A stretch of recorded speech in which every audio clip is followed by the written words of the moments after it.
Building an automation that runs correctly once is straightforward, but applying that simplistic logic to thousands of daily operations creates friction, exposing structural flaws and causing the process to snap under pressure. Many IT professionals view Power Automate as a simple macro recorder. They assume it is a tool built strictly for individual users looking to automate basic data entry or clicks. That perspective underestimates the platform. A true system architect approaches this tool as a serious enterprise orchestration engine, designing processes to execute 10,000 times without a single failure.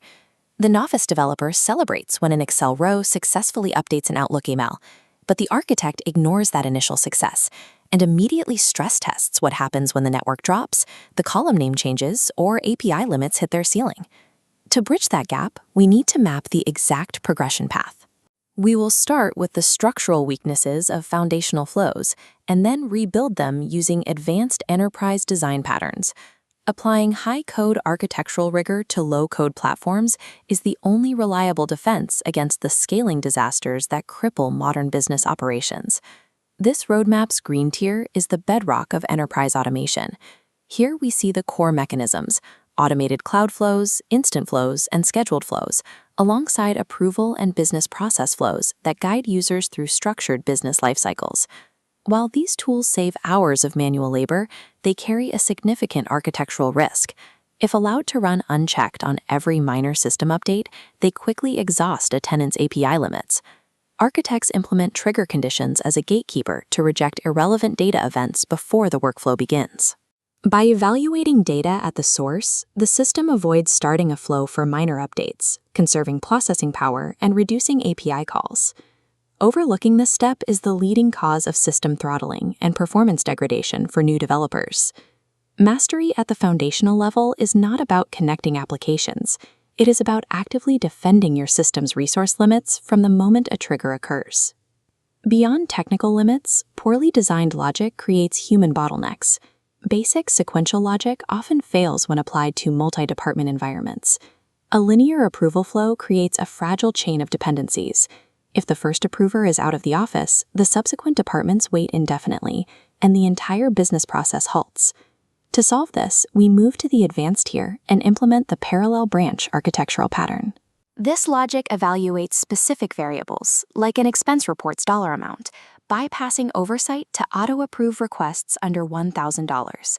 For high-value requests, the parallel branch dispatches the approval to the vice president and the finance department simultaneously, removing the linear wait entirely. Within these branches, system designers set strict timeout parameters and automatic reassignment protocols so that an absent employee never stalls the logic.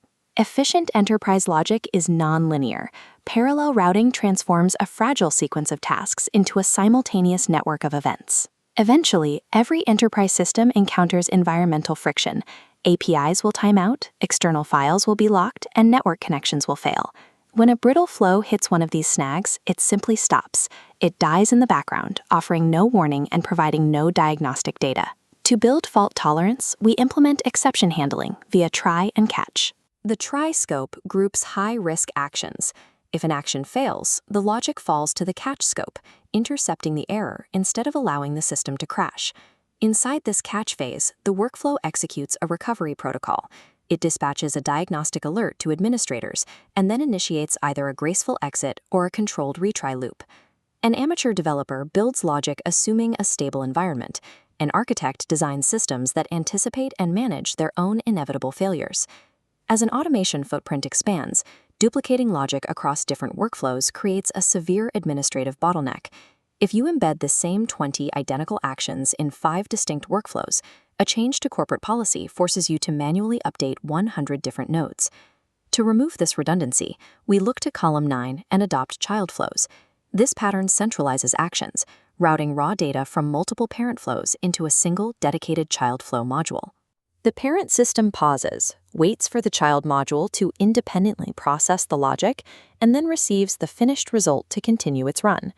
The advantage is immediate. When business rules change, you modify the logic in one central module, and that fix propagates to every parent flow in the ecosystem. Utilizing child flows elevates your platform from a tangled web of redundant scripts into a maintainable library of reusable components.